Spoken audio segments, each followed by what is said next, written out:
नमस्कार दोस्तों, स्वागत है आप सभी का एक बार फिर से हमारे चैनल द ज्योतिष ग्रंथ में। जय श्री राम, जय महाकाल, जय बजरंग बली। दोस्तों वेलकम बैक। आपके अपनी चैनल द ज्योतिष ग्रंथ में आपका बहुत बहुत स्वागत है। महादेव की कृपा आप और आपके पूरे परिवार पर सदा सर्वदा बनी रहे। नमस्कार दोस्तों, स्वागत है आप सभी का एक बार फिर से। दोस्तों अगर आप अपनी लाइफ में कुछ नया सीखना चाहते हैं तो चैनल को सब्सक्राइब जरूर करिएगा। इस वर्ष मकर संक्रांति का पर्व 15 जनवरी को मनाया जाएगा। धार्मिक मान्यता है कि मकर संक्रांति के दिन देव की धरती पर अवतरित होते हैं, अंधकार का नाश और प्रकाश का आगमन होता है। तो शुभ योगों में आई इस मकर संक्रांति पर दोस्तों तुलसी के पौधे में बांध देना यह एक चीज 1000 गुना होगी धन में वृद्धि। इसके बिना तुलसी का पौधा अधूरा होता है। भगवान श्री कृष्ण ने स्वयं की थी तुलसी की पूजा और बताया था यह रहस्य। दोस्तों आप सभी को मकर संक्रांति की हार्दिक शुभकामनाएं। राधे राधे, जय श्री कृष्णा। जब सूर्य भगवान धनु राशि को छोड़कर मकर राशि में प्रवेश करते हैं तो इसी दिन को मकर संक्रांति के रूप में मनाया जाता है। संपूर्ण भारत में मकर संक्रांति को बहुत ही हर्ष और उल्लास के साथ साथ मनाया जाता है। वैसे तो इस बार मकर संक्रांति 15 जनवरी को पड़ रही है। हिंदू कैलेंडर के हिसाब से कई लोग कह रहे हैं कि 14 तारीख को पड़ रही है, परंतु आपको बता दें कि कई बार मकर संक्रांति 12 और 13 को भी पड़ी है। हिंदू कैलेंडर देखें तो इस बार 15 जनवरी को पड़ रही है। इसी के साथ आपको बता दें कि मकर संक्रांति हमारे लिए बहुत ही महत्वपूर्ण है, क्योंकि मकर संक्रांति के दिन कुछ ऐसे उपाय होते हैं अगर उनको कर लिया जाए तो हमारे जीवन की जन्म जन्मांतर की गरीबी खत्म हो जाती है। दोस्तों ध्यान दीजिएगा, मकर संक्रांति के दिन माता लक्ष्मी की पूजा होती है, भगवान विष्णु की पूजा होती है, सूर्य भगवान की पूजा होती है और भगवान शनिदेव की पूजा होती है। मकर संक्रांति के दिन पतंग उड़ाई जाती है, क्योंकि मर्यादा पुरुषोत्तम भगवान श्री राम ने मकर संक्रांति के दिन ही पतंग उड़ाई थी। उसके बाद से ही यह त्योहार मनाया जाता है और पूरे देश में इस त्योहार को मनाया जाता है। हिंदू धर्म की मान्यताओं के हिसाब से भगवान विष्णु ने संपूर्ण असुरों का संहार कर दिया था, संपूर्ण असुरों का अंत करके उनके सिर को मंदार पर्वत में दबा दिया था और युद्ध की समाप्ति की घोषणा की थी। दूसरी कहानी बताई गई है, वह है पवित्र गंगा नदी को लेकर के। जैसा कि आपको पता ही है कि गंगा को मां की संज्ञा दी गई है। माना जाता है कि मकर संक्रांति के दिन ही गंगा मैया धरती पर अवतरित हुई थी। मतलब कुल मिलाकर समझ लीजिए कि मकर संक्रांति का दिन बहुत ही पवित्र दिन है, बहुत ही शुभ कार्य दिन है और बहुत ही कल्याणकारी दिन माना जाता है। इसलिए दोस्तों आपको हिंदू पुराणों के बारे में एक जानकारी अवश्य होनी चाहिए। बहुत ध्यान दीजिएगा। मकर संक्रांति के दिन एक ऐसा दिन होता है जिस दिन भगवान विष्णु की माता लक्ष्मी की पूजा आराधना की जाती है, क्योंकि मकर संक्रांति का दिन एक ऐसा दिन होता है जिस दिन अगर आप सही समय पर पूजा पाठ उपाय कर लेते हैं तो आप एक साथ सूर्य भगवान शनिदेव, माता लक्ष्मी, भगवान विष्णु को प्रसन्न कर सकते हैं। इससे आप आपके जीवन की जन्म जन्मांतर की गरीबी हमेशा हमेशा के लिए चली जाएगी। आपके जीवन से कष्ट हमेशा के लिए चला जाएगा, दुख हमेशा के लिए खत्म हो जाएगा, आपका दुर्भाग्य भाग्य में बदल जाएगा। इसलिए दोस्तों अगर आप भी चाहते हैं कि माता लक्ष्मी और भगवान विष्णु का आपको आशीर्वाद मिले तो कमेंट बॉक्स में सबसे पहले लिख दीजिए माता लक्ष्मी की जाए। दोस्तों मकर संक्रांति के बारे में हमने आपको कुछ साधारण सी बातें बता दी जो आपको को जाननी जरूरी थी। अब जो आपको हम जानकारी देने जा रहे हैं वह ऐसी जानकारी है जो आपके जीवन को बदल करके रख दें। कि अब मान लीजिए आपके पास पैसा आता है परंतु पैसा एकता नहीं है। दूसरी तरफ आप थक चुके हैं मेहनत कर के, परंतु आपको उसका फल नहीं मिल पा रहा है। आप प्रतिदिन मेहनत करते हैं परंतु आपका काम होते होते रह जाता है। तो आप यह मान के चलिए आपके पीछे दुर्भाग्य पड़ा हुआ है। एक बात और जान लीजिए दोस्तों, संपूर्ण दुनिया ज्योतिष शास्त्र पर टिकी हुई है, जिसकी वजह है जब आपके ग्रहों की चाल आपके लिए अच्छी होगी तब आपके जीवन में सब कुछ अच्छा होगा। जब आपके ग्रहों की चाल आपके खिलाफ खड़ी होगी तब आपके साथ सब कुछ बुरा होगा। साथ ही साथ शनि देव की दृष्टि अगर आपके लिए अच्छी है तो मान के चलिए आपका राहु केतु भी अच्छा हो जाएगा, आपके राहुल की चाल भी आपके लिए अच्छी हो जाएगी। माता लक्ष्मी का अगर आपको आशीर्वाद मिल गया तो आपके घर में धन आना चालू हो जाएगा। अगर भगवान विष्णु का आशीर्वाद मिल गया तब तो मान लीजिए आपके जीवन में कष्ट आ ही नहीं सकता। इसलिए दोस्तों, आपको जो हम क्रिया बताने जा रहे हैं वह आपको बताई जाएगी 15 जनवरी के हिसाब से, क्योंकि हिंदू पुराणों और ग्रंथों के हिसाब से देखें तो 15 को पढ़ने वाली मकर संक्रांति बहुत ही शुभ और कल्याणकारी है। इस दिन की गई साधना आपके जीवन की गरीबी, परेशानी, कष्ट को खत्म कर सकती है। तुलसी का पौधा तो प्रत्येक हिंदू घर में होता है, लेकिन बहुत कम लोग तुलसी के संबंध में शास्त्रों में बताए गए महत्वपूर्ण नियम नहीं जानते हैं। तुलसी की पूजा कैसे करनी चाहिए, तुलसी को जल कैसे देना चाहिए, तुलसी के पास कौन सी वस्तु को रखना शुभ होता है आदि कई महत्वपूर्ण नियमों का पालन करना आवश्यक होता है। इसके अलावा अगर आप तुलसी के नीचे यह एक चीज बांध देते हैं तो आपको माँ तुलसी का ढेर सारा आशीर्वाद मिलता है और आपके घर में मां लक्ष्मी का सदैव ही निवास रहता है।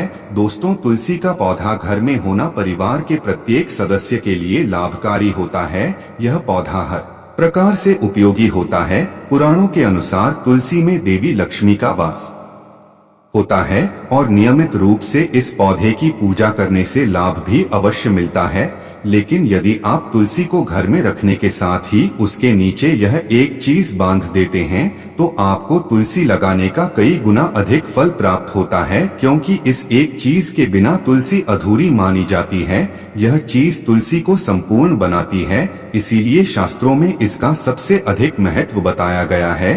दोस्तों, भारत में ही नहीं बल्कि संसार के अधिकतर देशों में तुलसी को बहुत ही गुणकारी पौधा माना गया है। इस पौधे में अनेक औषधीय गुण होने के साथ ही इसका आध्यात्मिक तौर पर भी बहुत महत्व बताया गया है। प्रत्येक धार्मिक अनुष्ठान हो अथवा कोई पूजा हो, उसमें तुलसी का प्रयोग अवश्य किया जाता है। विष्णु पुराण में तुलसी को भगवान विष्णु की पत्नी कहा गया है। इसी कारण से तुलसी जगत जननी है। तुलसी को समस्त देवी देवताओं से वरदान प्राप्त है, जिससे तुलसी के पत्र को अमृत के गुणों से युक्त कहा गया है। जिस स्थान पर तुलसी का पौधा होता है उस स्थान पर ब्रह्मा, विष्णु और महेश यानी कि त्रिदेव का निवास होता है और तुलसी की पूजा करने से सभी पाप उसी प्रकार से नष्ट हो जाते हैं जैसे सूर्य के उदय होने पर रात्रि का अंधकार नष्ट हो जाता है।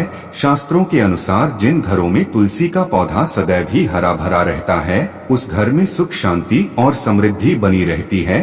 भगवान विष्णु की पूजा में और उन्हें चढ़ाए जाने वाले भोग में तुलसी के पत्र अवश्य होने चाहिए, क्योंकि तुलसी पत्र के बिना भगवान विष्णु किसी भी प्रकार का भोग स्वीकार नहीं करते हैं।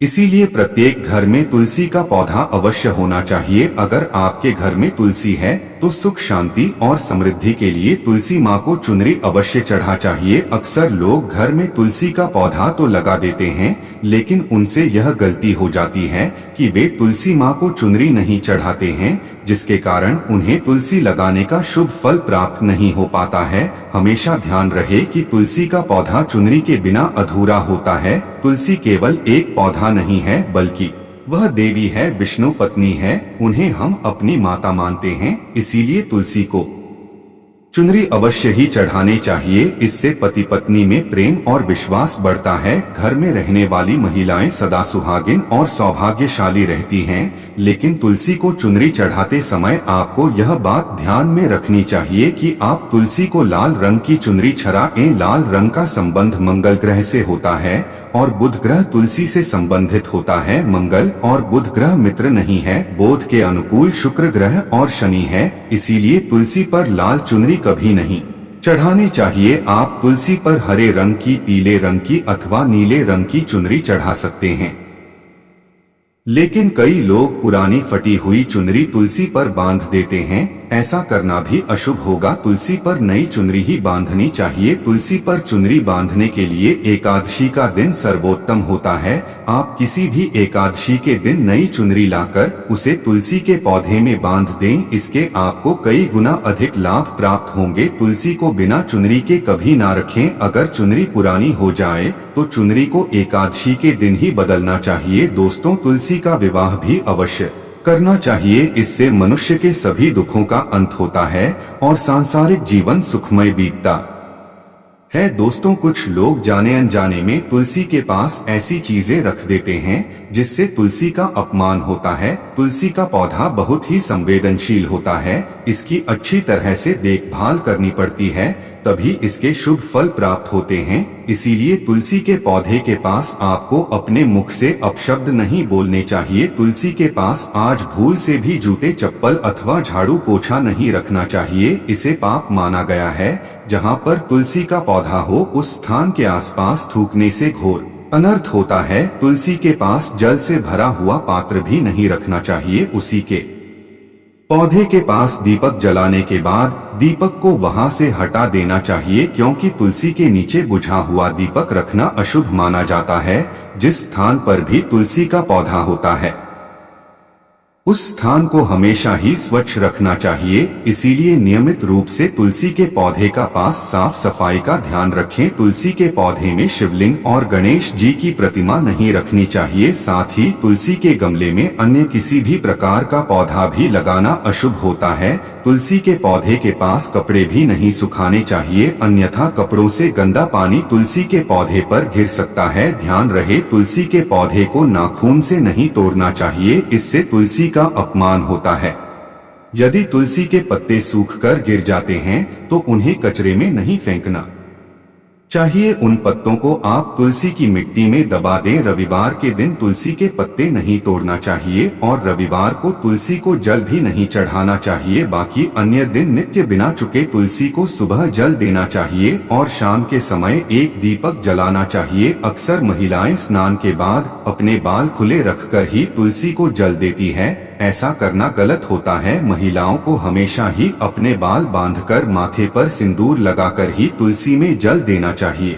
इससे तुलसी का आशीर्वाद प्राप्त होता है। घर में तुलसी का पौधा लगाते समय ध्यान रहे कि आप इसके लिए गंदी मिट्टी का उपयोग न करें। तुलसी के पौधे के लिए शमशान की अथवा गंदगी वाले स्थान की मिट्टी का कभी उपयोग नहीं करना चाहिए। इससे तुलसी माँ रूठ जाती है और सूखने लगती है।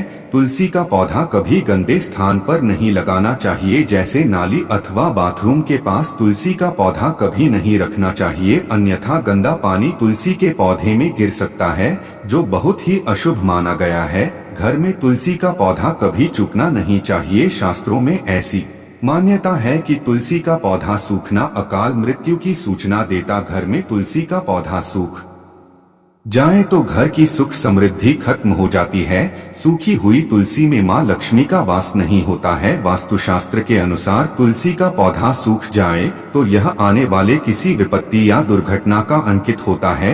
इसीलिए तुलसी का अच्छे से ख्याल रखना चाहिए। उसे नित्य जल देकर हरा भरा रखना चाहिए। तुलसी में कभी भी किसी प्रकार के केमिकल नहीं डालने चाहिए, केवल खाद्य पदार्थ और गोबर का प्रयोग करना चाहिए। साथ ही इस बात का ख्याल रखें कि तुलसी में मकड़ी के जाले अथवा कीड़े नहीं लगने चाहिए। ऐसे स्थान पर लक्ष्मी वास नहीं करती है। शास्त्रों के अनुसार मासिक धर्म के दौरान महिलाओं को तुलसी के पौधे में पानी नहीं डालना चाहिए और तुलसी को स्पर्श करना भी वर्जित है। तुलसी को बिना स्नान किए जल नहीं देना चाहिए और पैरों में चप्पल आदि पहनकर भी तुलसी को जल न दें। तुलसी को जल देते समय ध्यान रहे कि वह जल आपके पैरों पर ना पड़े, इससे तुलसी का अपमान होता है। श्री कृष्ण कहते हैं, नित्य तुलसी के दर्शन से मनुष्य को स्वर्ग की प्राप्ति होती है और तुलसी पत्र के सेवन से उसके सभी पाप नष्ट हो जाते हैं। तुलसी का पौधा हमेशा ही घर के सामने लगाना चाहिए। इससे पूर्व अथवा उत्तर दिशा में लगाना सबसे अधिक शुभ होता है। अगर तुलसी के गमले में दूसरे पौधे उग जाते हैं तो उन्हें समय समय पर हटा देना चाहिए। अगर तुलसी के ही अन्य पौधे उगते हैं तो यह पौधे दूसरों को दान में देने चाहिए। कहा जाता है कि जब घर में एक से अधिक तुलसी के पौधे अपने आप उगने लगते हैं तो घर में साक्षात माता लक्ष्मी का आगमन होता है। तुलसी के पास कभी कांटेदार पौधे नहीं रखने चाहिए, इससे तुलसी माँ रूठ जाती है। तुलसी के पास मरुस्थलीय पौधे रखना बेहद अशुभ माना जाता है। ऐसे पौधों से नकारात्मक ऊर्जा निकलती है। शास्त्रों में कहा गया है, जिन पौधों से हरी भरी गलियों की उत्पत्ति ना हो उसके स्थान पर कांटे निकलते हो तो ऐसे पौधों को तुलसी के पास कभी रखना नहीं चाहिए, बल्कि मरुस्थलीय पौधे घर में किसी भी स्थान पर रखने ही नहीं चाहिए। इन पौधों के कारण घर का वातावरण नकारात्मक बन जाता है। जैसे कई लोग नागफनी का पौधा सजावट के नाम पर घर में रखते हैं, ऐसा करना बिल्कुल गलत है। नागफनी का पौधा तो गलती से भी तुलसी के पास ना रखें। यह तुलसी की संपूर्ण सकारात्मक ऊर्जा को नष्ट कर देता है। लेकिन शास्त्रों में केले के पौधे का विशेष महत्व बताया गया है। अगर आप तुलसी के पास केले का पेड़ लगा देते हैं तो आपको कई गुना अधिक लाभ प्राप्त होंगे। केले के पेड़ में भगवान विष्णु का वास होता है। इसे तुलसी के पास लगाने से घर में सुख समृद्धि आती है। साथ ही जिस स्थान पर भगवान विष्णु का वास होता है वहां पर लक्ष्मी खुद चलकर आती है। दोस्तों, अगर आपको तुलसी के पौधे में शालिग्राम भी अवश्य रखना चाहिए। तुलसी के गमले में शालिग्राम रखने से तुलसी का और भी अधिक शुभ प्रभाव आपको देखने को मिलेगा। शालिग्राम भगवान विष्णु का निराकार रूप माना जाता है। यह काले रंग का पत्थर होता है जिसे विलक्षण और मूल्यवान माना गया है। इसे अगर आप तुलसी के गमले में रखेंगे तो आपके घर से संपूर्ण नकारात्मक ऊर्जा नष्ट हो जाएगी। मान्यता है कि शालिग्राम में अल्प मात्रा में सोबर्न भी होता है। यह पत्थर उत्तर की गंडकी नदी में पाए जाते हैं। इसीलिए अगर आप शालिग्राम तुलसी के पौधे पर है तो भगवान विष्णु के साथ आपको माँ लक्ष्मी की कृपा प्राप्त होगी। आपके घर में कभी धन धान्य की कमी नहीं रहेगी। पुराणों के अनुसार जिस घर में शालिग्राम होता है वह घर तीर्थों के समान श्रेष्ठ होता है। नित्य शालिग्राम के दर्शन और पूजन से सभी प्रकार के भौतिक सुखों की प्राप्ति होती है। यह स्वयंभू होने के कारण इसकी प्राण प्रतिष्ठा करने की आवश्यकता नहीं होती। इसे अगर तुलसी के पास रखकर इसकी पूजा रोज की जाती है तो व्यक्ति को धन संबंधी कोई समस्या नहीं आती है। विष्णु पुराण के अनुसार मृत्यु के समय शालिग्राम के चरण अमृत का जल सभी पापों से मुक्ति दिलाता है। वह मृत्यु के पश्चात वैकुंठ चला जाता है। यह चरण अमृत औषधि के समान है। जो इसका सेवन करता है उसे मोक्ष मिल जाता है। कुछ लोग चरण अमृत लेकर अपने सिर पर हाथ फेर देते हैं, बल्कि शास्त्रों में ऐसा करने का उल्लेख नहीं किया गया है। चरण अमृत हमेशा दाएं हाथ से श्रद्धा भाव से ग्रहण करना चाहिए। लेकिन शालिग्राम घर में लाते समय ध्यान रहे कि वह असली हो। आजकल कई प्रकार के शालिग्राम मार्केट में मिलते हैं जिनकी पूजा करने का कोई फल प्राप्त नहीं होता है। घर में केवल एक ही शालिग्राम की पूजा करनी चाहिए। पुराणों में कहा गया है, भगवान विष्णु की मूर्ति से कई ज्यादा उत्तम होता है शालिग्राम की पूजा करना। शालिग्राम को चंदन लगाकर उस पर एक तुलसी का पत्ता रखना चाहिए। प्रतिदिन शालिग्राम को पंचांग से स्नान कराना चाहिए। ऐसा करने से सभी जन्मों के पाप नष्ट होते हैं। शालिग्राम सकारात्मकता और सात्विकता का प्रतीक होता है। अंतिम महत्वपूर्ण बात आपको बता दें कि तुलसी का पौधा का भी लालच में आकर नहीं लगाना चाहिए। तुलसी का पौधा लगाएं तो उसकी नित्य पूजा करना आवश्यक है। अगर आप इन नियमों का पालन नहीं कर सकते हैं तो तुलसी का पौधा घर में लगाकर तुलसी माँ का अपमान भूल से भी ना करें। इससे आपको विपरीत परिणाम में पड़ सकते हैं। तो दोस्तों, इस प्रकार से आप भी तुलसी के गमले में यह चीजें अवश्य रखें और सच्ची श्रद्धा से तुलसी के पौधे की देखभाल करें। माँ लक्ष्मी आपके जीवन में खुशियाँ और धन संपत्ति लेकर आएंगी। उम्मीद है आपको यह जानकारी अच्छी लगी होगी। वीडियो को लाइक जरूर करें, कमेंट में जय माँ लक्ष्मी और जय तुलसी जरूर लिखें। साथ ही चैनल को सब्सक्राइब भी करें। धन्यवाद।